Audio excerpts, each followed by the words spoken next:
ஈரோ Asia அஃப்ரோ chamber வந்து African கண்ட்ரிக்கும் நம்ம south இந்தியாவுக்கும் ஒரு வர்த்தக தொடர்பு, பொருளாதார வர்த்தக தொடர்பு மற்றும் காரிடர்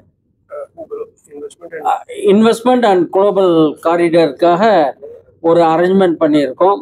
அங்கே இருக்கக்கூடிய பொருளாதாரங்கள் வணிகம் சார்ந்து இந்த நம்ம சவுத் இந்தியாவில் குறிப்பாக தமிழகத்திலிருந்து தொடங்குறதுக்கான ஒரு முன்னேற்பாடுகளை நாங்கள் பண்ணி வச்சிருக்கிறோம். அது மட்டும் இல்லாமல் south Africa and south India குறிப்பிட்டு தமிழகத்திலிருந்து பல இயற்கை மருத்துவங்கள், மருத்துவ உபகரணங்கள் ஏற்றுமதிக்கான ஒரு சந்தை வாய்ப்பு ஆரம்பிச்சிருக்கு. அது போக வந்து ஈரோஷியா அஃப்ரோ சேம்பரோட இணைந்து ரீஹா ஹெர்பல்ஸும் இணைந்து இப்போ கம்போடியா நாட்டுக்கு வந்து ஒரு மிகப்பெரிய ஒரு ஆர்டரும் கிடைச்சிருக்கு.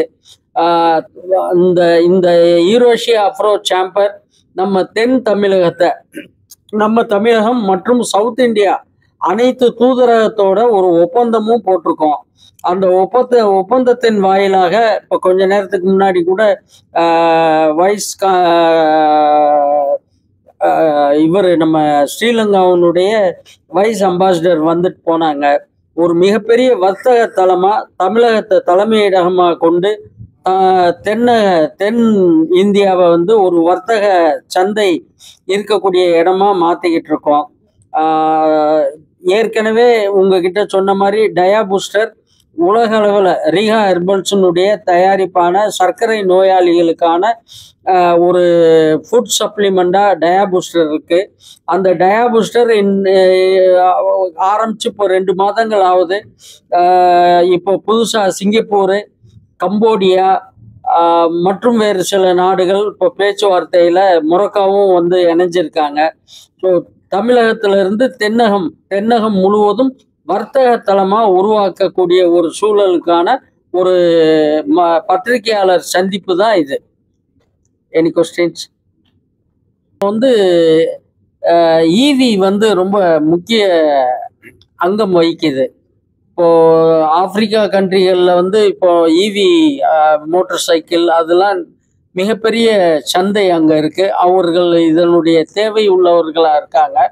அப்படி நம்ம இதை பார்க்க போகும்போது நம்ம தமிழக அரசு மரியாதைக்குரிய முதலமைச்சர் முத்துவேல் கருணாநிதி ஸ்டாலின் அவர்கள் வர்த்தக சுற்றுலாவுக்கும் முக்கியத்துவம் கொடுக்கறதுனால இங்கிருந்து அந்த சந்தையை ஆரம்பிக்கலாம் அப்படிங்கிற நோக்கத்தில் அதோடு வந்து எங்களுடைய மற்றும் பிற தயாரிப்புகளான இயற்கை மருத்துவங்களையும் இயற்கை சார்ந்த பொருட்களையும் ஏற்றுமதிக்கான ஒரு கேட்வே ஓப்பன் ஆகிருக்கு. அதை தொடர்ந்து இதை பண்ணலான் இருக்கோம்.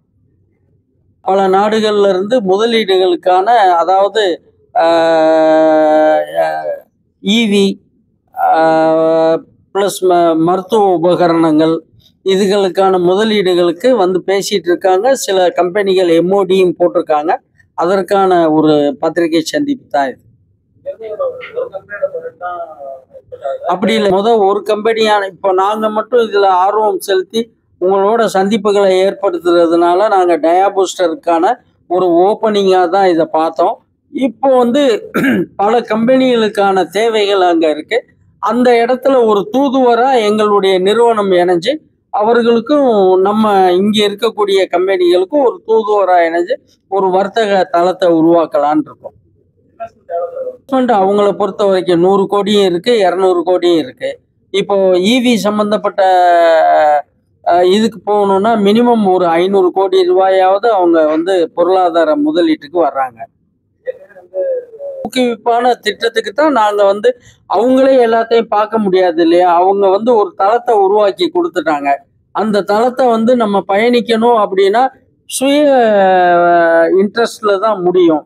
அந்த இன்ட்ரெஸ்டான ஒரு தளமாக நாங்கள் அவர்களோட இணைந்து செய்வதற்கான ஒரு கட்டமைப்பு, ஒரு தளத்தை உருவாக்குறோம்.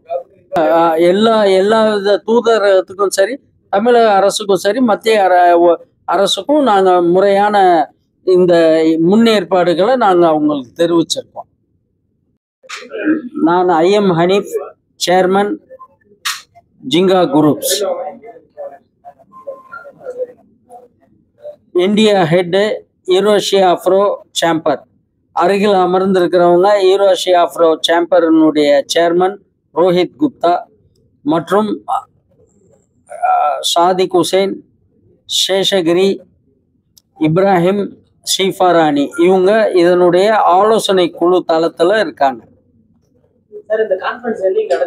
வந்து பெங்களூர்ல ஒரு இதே மாதிரியான ஒரு ப்ரெஸ் மீட்டு, அதே மாதிரி கேரளா, அதுக்கு அடுத்து வந்து கர்நாடகா, பெங்களூர் கர்நாடகா, ஆந்திராவில் ஹைதராபாத்தில் ஒரு ப்ரெஸ் மீட்டு. இதை முடிச்சதுக்கு பின்னாடி அங்கே உள்ள நிறுவனங்களோட இணைஞ்சு சென்னையில் வந்து நவம்பர் அல்லது டிசம்பரில் மிகப்பெரிய ஒரு தமிழக அரசு ஒப்புதலோட இதை நடத்தலான் இருக்கோம்.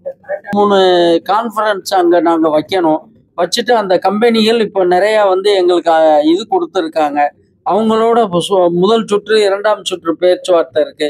அதில் அவங்க இன்வெஸ்ட்மெண்ட்டை கொண்டு வந்து ஏதோ ஒரு கம்பெனிக்கு கொடுத்துட முடியாது இல்லையா? அந்த இன்வெஸ்ட்மெண்ட் வாங்கக்கூடியவங்க தகுதியானவங்களா இருக்கணும் இல்லையா? அதை தேர்ந்தெடுக்கிறதுக்கான அவகாசம் மினிமம் 3 மாசமாவது ஆகும்.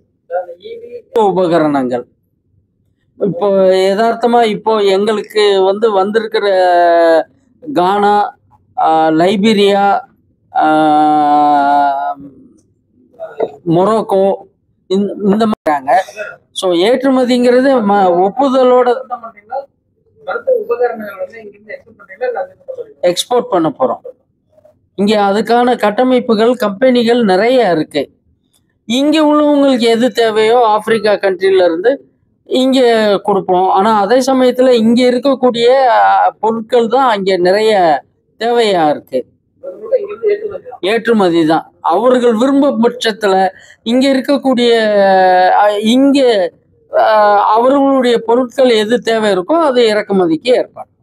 1 கோடி ரூபா முதலீட்டுக்கான டார்கெட் வச்சிருக்கோம். ஸோ அவங்களுடைய அந்த அதே மாதிரி வணிகம் செய்யக்கூடியவர்கள் அவர்களும் தகுதியானவங்களா இருக்கணும் இல்லையா? நிறைய ஃப்ராடுங்க இருக்காங்க. ஸோ பொருட்களை வந்து அங்கே வந்து இறக்குமதி ஆனவுடனே எல்சி கிளியர் பண்ணுறேன்னு இதெல்லாம் எல்லாத்தையுமே பார்த்து சரியானவர்களை சரியானவர்களுடன் சேர்ப்பது தான் நோக்கம். இப்போ இங்கேயே இருக்கு, நம்ம நாட்டிலேயே பல கம்பெனி இருக்கு. பல கம்பெனிகளுக்கு அவங்களுடைய அந்த மாதிரி ஏமாறக்கூடாது, ஏமாற்றுதல் நடக்கக்கூடாதுங்கிறதுக்காக தானே நாங்கள் தளம் அமைக்கிறோம். இதற்கான உத்தரவாதம், அந்த பாண்டு, செக்யூரிட்டி பாண்டு எல்லாமே ஈரோஷியா அஃப்ரோ சேம்பர் அந்த பொறுப்பை எடுத்துக்கிறோம். அவர்களுக்கான நஷ்டம் வந்தால் அந்த பொறுப்பை வந்து ஈரோஷியா அஃப்ரோ சேம்பர் அது எடுத்துக்கிறோம். அதுதான் உத்தரவாதம். உத்தரவாதத்தின் அடிப்படையில் தான் ஏற்றுமதிக்கான முன்னேற்பாடுகளை செய்து கொண்டிருக்கிறோம்.